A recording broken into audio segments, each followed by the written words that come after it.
The Engaged Company Culture podcast is all about how you, as a leader, whether you have the title or don't, can help engage your company culture in a way that people are excited to be at work, yourself included.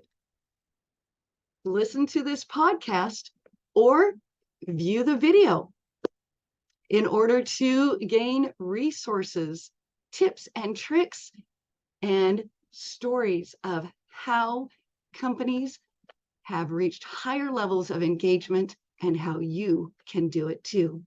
Remember to like, review, rate, subscribe, and most of all, share this podcast with other people you think will benefit. Enjoy today's episode. Thank you for tuning in to this week's Engaged Company Culture podcast episode. My guest today is MJ Reiners. MJ helps leaders and organizations make change stick.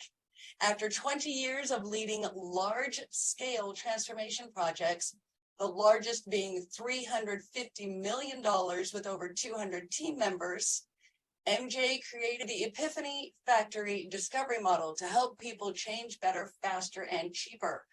I'm going to mention here that she spells epiphany different from the way most dictionaries spell it. She has fun in the middle of it in large capital letters. Instead of your P-H-A-N-Y, it's Epi.FUN.Ny discovery model.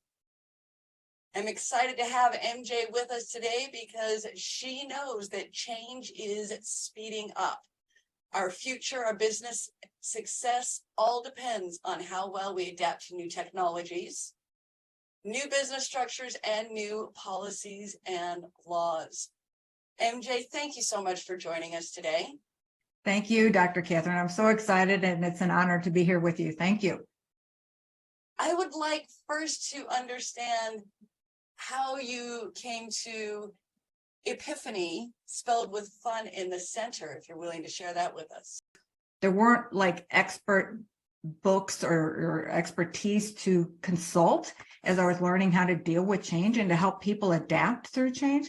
So the past several years, I've been kind of focusing on synthesizing a lot of these lessons learned as well as my own experiences for people. And I had a coach I was working with, and I've often talked about how if I can help someone engineer an epiphany, it really could help organizations avoid some of the common pitfalls that many have gone before them and experienced. And that's my mission and my goal.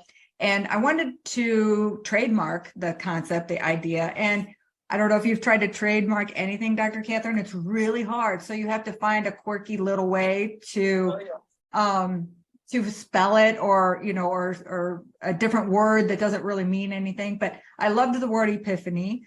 And so I put the word fun in the middle of it with capitals, and I inserted some periods. And it's so funny because I think I trademarked it about 4 or 5 years ago, and my daughter was a teenager. She's like, "Oh, that is so horrible. That's so gross." I'm like, okay, perfect.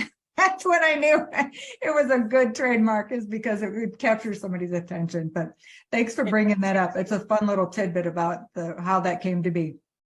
Because it's memorable. That is absolutely fantastic. It made your teen miserable, and everybody else says, "Oh, what a beautiful epiphany." Yeah. So exactly looked at it. Mm-hmm. So you mentioned that you were noticing a lot of patterns, a lot of pitfalls that businesses were experiencing. What are the trends that you noticed that made you want to help them overcome? Well, change is really hard, and it takes a lot of advanced practice and thinking. And my model, the Epi.FUN.Ny Factory, is really an energy engineering model, because so many organizations jump right into change and take action immediately. And what I'm helping organizations with in order to make change stick, which is a phrase I use all the time, is to start with your energy first. You know, what kind of beliefs do we need to have in order to be successful? What kind of emotional energies do we need to have? You know, camaraderie and joy, finding meaning in our work as we come together as teams. and also to take intelligent action, which ties a lot into your common reasons why people don't succeed in their corporate world, is that gap between reflection and work. So that's actually part of the model that I talk about. So I thought there were a lot of synergies in what you're teaching and consulting on, as well as a component of my energy model is intelligent action, is to help take mindful action and to get the results that we want, thinking about that target that we're really syncing up for. And then there's technique, which is taking skillful action. So it's mindful action combined with skillful action. And then when we pull all these together, organizations and teams can get into flow, into a change experience, and to develop a more optimal experience with a change effort before you actually kick something off. And you've already pre-designed, you've pre-engineered your energy with your thoughts, your emotions, and the actions that you will take in the future, so that you can get to change and to have it be a more successful adaptation process. 70% of all change initiatives fail. And there's lots and lots of reasons for those, but some of them are the same similar change, problems or that you mentioned you're for. But when we align our energy mentally, emotionally, and physically before we take that action, we can be much more successful. And while change, it is speeding up, it doesn't have to be painful. And so many organizations have had really painful change experiences. And so we collectively, we fear change. That's part of our human nature and how our brains actually work, but we can help each other overcome that. But when we have change failures, people resist even more so. But when we align our energy, we can be more successful. And the model that I developed is to help organizations do that energy engineering work before they take action, so they can have better results, reach their change goals faster, cheaper, with a lot less pain. Because change doesn't have to be painful. If we get out ahead of it and we have developed our skills, we can be much more successful with change. I love it. Thank you. I admit the thing that stands out to me the most, because it aligns directly with the appreciative inquiry and appreciative intelligence that I teach, is the mindful action. Appreciative intelligence focuses on being aware of the strengths that you're using, the teams that you're creating, the individuals that you have in mind. So that mindful action builds on the appreciative intelligence as you step forward. Absolutely. Absolutely. I love that. And where our strengths are, and then where did we perhaps have, negative experiences with change, and how do we overcome that? And then build something bigger in a more positive way. It doesn't mean what happened in the past is going to happen in the future. But if we don't acknowledge that previous past, it can bog us down and can kind of consume us a little bit more than we want, making future change harder and harder when we're battling that. But I often say, make peace with the past, and honor it, because it did happen for a reason. There's something to be learned there.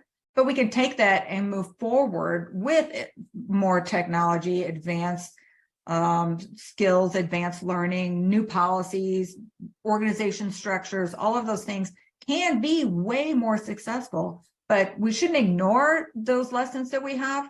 We should use them and then build on that to go forward. I completely agree. Absolutely every experience that we have had can be turned to our benefit. We just need to reframe it, look at it in a new light, so that we can rewrite our current understanding, redesign our future, and to make peace with our past. Because we can, in fact, make peace with it. We can learn from it. The past brought us to the present. It does not dictate the future. Yes, 100%. I don't even like the word failure, but we use it anyway, right? But I always say, find the fruit in that failure, and use that fruit to be your springboard to go forward. Yes. I've heard people working to put a positive spin on failure, making an acronym out of the word fail. I actually really like that. I've heard the acronym first attempt in learning. Mhm. I have changed that to further attempts in learning because we need to be able to stack on our failures. Mhm. Another one that I recently rediscovered is for all I've learned. That's a good one. Yes, and I wish I could remember who I could credit with that because I just love it. Mhm. And that comes back to exactly what you were saying. We get to build on the failures. We get to embrace the failures because they're only failures that knock us down if we don't take the lessons that we've learned and Mhm. build on them. Completely agree. Yes, Dr. Catherine, agree. Thank you. I love that you have done so much to help organizations. You actually have even told me that you have a Make Change Stick video series. Mhm. Mhm. I would love to hear about that. I think our audience would be interested too. Well, thank you. I developed a video series. It's an interactive experience where I help people understand the 7 forces that are included in the Epiphany Factory, but I do it in a way that brings it back to their own personal experiences because all of us have had change experiences in the corporate world. And I help them to think back what that experience was like. What did they hear? What did they see? You know, some of those beliefs, getting at some of those thoughts, those feelings, you know, was it successful, not successful? And so it's an interactive 1 hour or 2 hours. It's fully comprehensive. I take the listener through all 7 of the 7 forces. They get some exercises and some stories that I bring in from my own personal experience. They can walk through it on their own pace, but if they sign up and put their email in, it'll automatically drip out, the videos drip out. And the first 4 are some content ones, but they're about 5 to 10 minutes each. And they'll get a little bit of better understanding of what the 7 forces are and what the Epiphany Factory is all about. And they get 2 tools that they can use in their day-to-day work right now that they can start working with to improve any sort of change effort that they're involved with. Anytime we want change to happen, we need to be able to apply it immediately. I completely agree, which is why 70% of change initiatives fail, because it's so much easier to stay in an uncomfortable comfort zone, which is a phrase that I love to use, and maintain the current status quo than to make the changes that are going to excel you forward and help you and your organization really to grow. Absolutely. And I use that phrase all the time. And that's part of my leadership style is getting people out of their comfort zone. But my whole philosophy on that is in an empowered way. I don't want to throw somebody into the deep end where it's a little bit too steep or too deep, right? I want to be there and support them because change is hard. It just is. And a lot of times we are very enamored by a new idea or a new opportunity. But as soon as we realize it's going to be require us to change our behavior, then we're like, then not so much. And this happens to us as individuals or even, as teams and in corporations. So you must have a support involved with that individual if they're learning a new skill or a group going through a change effort. So I'm very big on getting out of your comfort zone, but also in an empowered way, where they've got the right expertise helping them, the right mentors, the right support structure, so that they can continue to advance forward, because otherwise people will resort back to the status quo. If it's too hard, they're going to move back. And so I often try to put in my checkpoints along the way, checking in with people. What are they thinking, feeling, seeing? What are they experiencing? Because when they have a positive change experience, that's what's going to propel them forward. So the Epiphany Factory is designing the energy in those experiences before someone has to physically go through it, so they're successful. So you're setting up a good training experience for somebody if they have to learn a new technology, and you're there to support them. You're setting up, good feedback sections for organizations going through corporate mergers, to understand the cultural differences and how people think, feel, and experience. So you can blend those and work off the good of those things that come together versus only the things that are really, really radically different. So with the proper support, you can get people out of their comfort zone and they can continue to grow and have better skills to meet even further advanced challenges. Oh, that's fantastic. Thank you. Now, you've mentioned the 7 forces of the Epiphany Factory. Precisely what are those? Does that include the mindful action and such? Or? I'm happy to send you the 2 tools that you can send out to your audience members so they can have that in front of them, because it's a little bit to remember. I define a force as an energy with a particular quality. And so the first force is power. You know, power as taking our power, it's part of our energy. Willpower might be a good way to think of it. But power includes our ability to see a vision and to believe in that vision. And then the second one is governance. And power and governance work well together. These are the 2 mental energies, if you will. And governance for a large change effort within an organization is often the really one that organizations find the most complex and really tricky. I just try to simplify it as best I can and have it be, think of the rules that you want to apply for your change effort.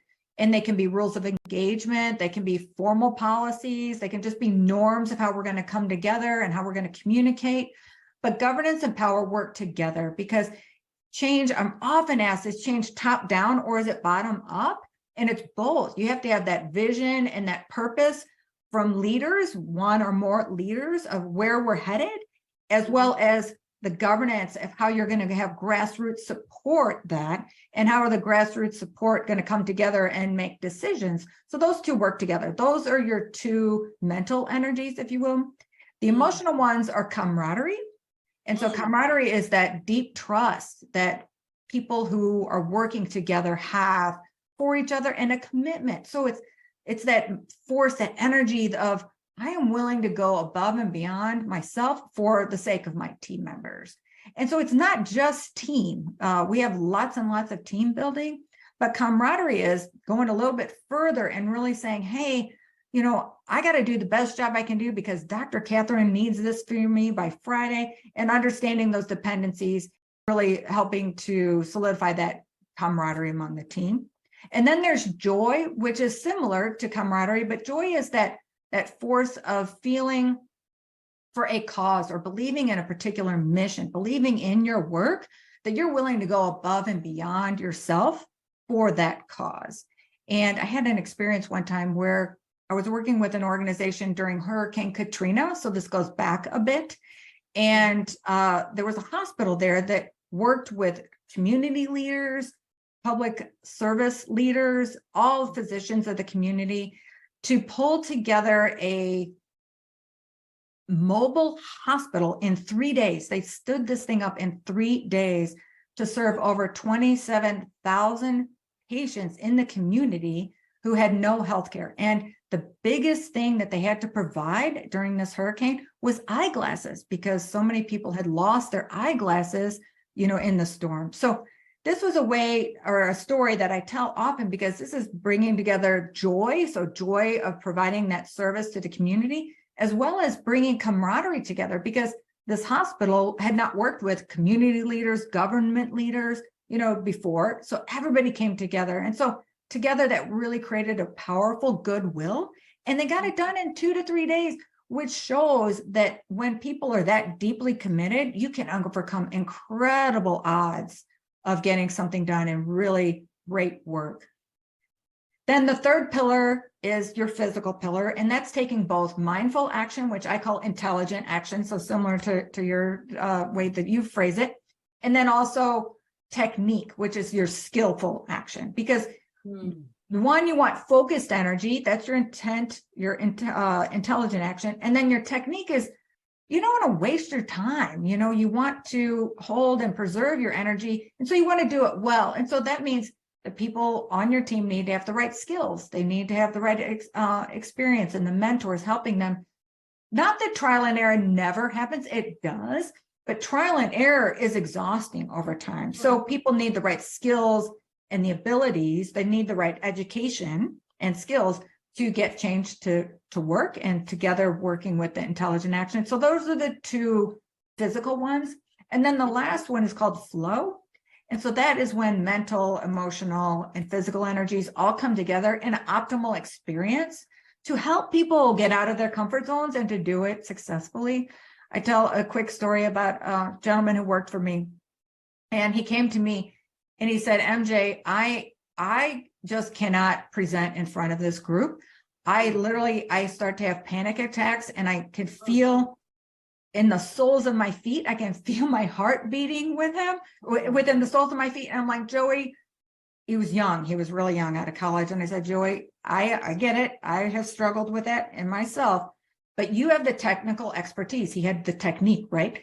And you need to train my clients with this. So I'll work with you. We're going to set you up with some positive experiences. We're going to have you do some dry runs with some team members. So, building that camaraderie and practice. And he put in the work. He did the sacrifices, and he worked really hard. And he slowly but surely, he gained more confidence, more skill. He started to enjoy speaking in front of the customers. And he ultimately comes back to me at the end of this project, and he's like, MJ, I now enjoy what I'm doing. I've really have learned so much. And what I shared with him is, you reached a point of flow. You reached a point where you enjoy your work to the point that you want to keep doing it. He goes, put me back in, coach. I want more. I want more. So I was just so proud of him. And that's kind of the example of what flow is like, is getting out of our comfort zone and reaching higher skill with support, so that you actually want to continue to grow and reach new heights and be able to do more challenging change projects.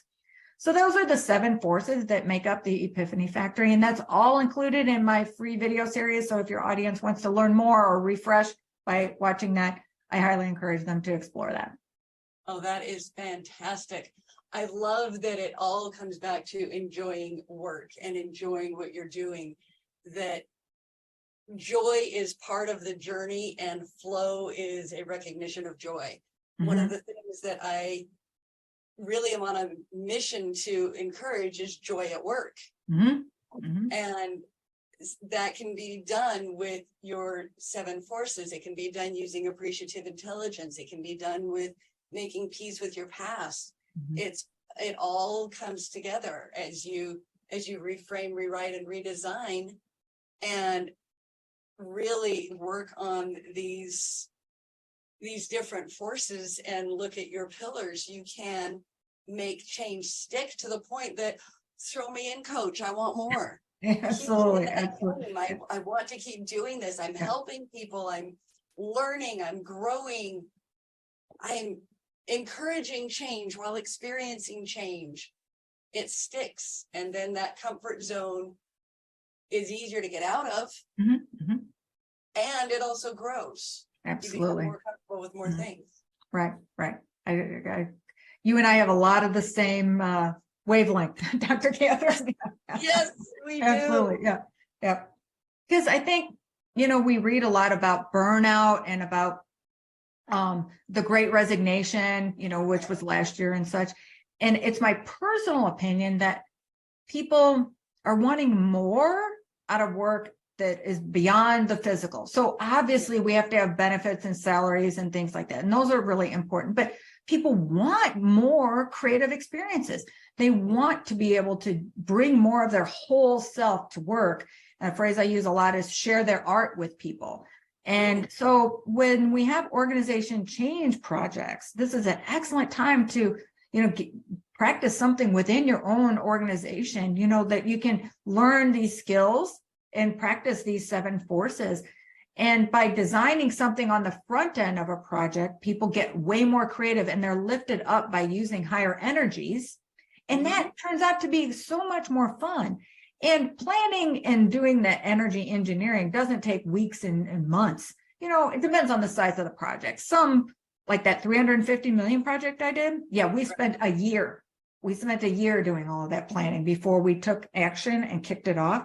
So, but not every project is like that, But, just working that energy engineering at the front end of the project is going to make the whole thing go smoother. And then there's far less burnout and less headaches. Again, it's not pain-free. It's not error-free. You're going to have bumps. That's just part of the process in which you're going to learn from. but you grow from that as well. But you can engineer out a lot of those common pitfalls by thinking about it and planning for it before you take action. So again, it's connecting reflection with work. You and I are talking about similar things. I talk about it from an energy perspective, but when you can pull that together and do some of that energy planning in advance, you're really setting yourself up for some great success. Oh, I love it. Thank you. Now, I'm going to have all of your links in the show notes, but what is your preferred or what is the best way for somebody to connect with you? So you can look me up at summerlandeducation.com, and I've got lots of free resources there. I've got the video link there. I also have a paid course. So if you are interested in learning more and having more skill developed by doing more exercises, that's a paid course that you can access through my website as well. I encourage you to sample it out with the freebie first, and then you can grow from there. I'm writing a book, and that'll be out in the fall. So I'll be sharing all of that with you so that we can share that with your audiences when I get that written. It's called Engineering and Epiphany. That's the name of the book. And also I'm on LinkedIn as MJ Reiners. So your folks can reach out to me in any of those venues, and I look forward to connecting with them. Perfect. Of all the things that we've discussed, what is the main thing you want people to remember from our conversation? Well, I really encourage people to start developing their change skills now. Change is speeding up. It's happening everywhere. And there's nothing more painful than when you have no runway. And, when change is forced upon you, when change is mandated, that's a painful experience. Nobody likes that. So I encourage people to develop your change skills now, start practicing now, because, in 5 years, 10 years, 20 years, you don't know when you're going to need them. I believe that these change skills are universal. They help us in our professional lives as well as our personal lives. So I encourage people to invest in themselves, learn and grow your skills, build your resilience and your adaptability, because change is speeding up. And when change is done well, it's actually fun. It's not something that we have to fear, and it doesn't have to be painful. When you get out ahead of it, that's when you can succeed, and it can be a really fun experience. So just encourage your audience to invest in themselves and start developing their change skills. Thank you. I absolutely love that. Change can be fun when it's done well. If you plan properly for it and start developing your change skills now. I like that, developing your change skills. I love that phrase. That just resonates with me. Thank you. Thank you so much for being here today. I hope that everybody who has been viewing or listening gains as much from this as I have. You've brought insights, you've brought stories, you've brought actionable things that we all can do to strengthen our change muscles. Everybody listening, go forth, make change stick, reframe, rewrite, and redesign your life, both personally and professionally. Thank you, MJ. Thank you, Dr. Catherine. I hope you enjoyed today's episode of Engaged Company Culture as much as I enjoyed recording it. Remember, you always can change your company culture or continue your company culture to higher levels of engagement and joy at work. So not only do the people around you enjoy their work, but you look forward to Mondays as well. Please remember to like, subscribe, rate, review, and most of all, share Engaged Company Culture podcast, especially this episode if you received value.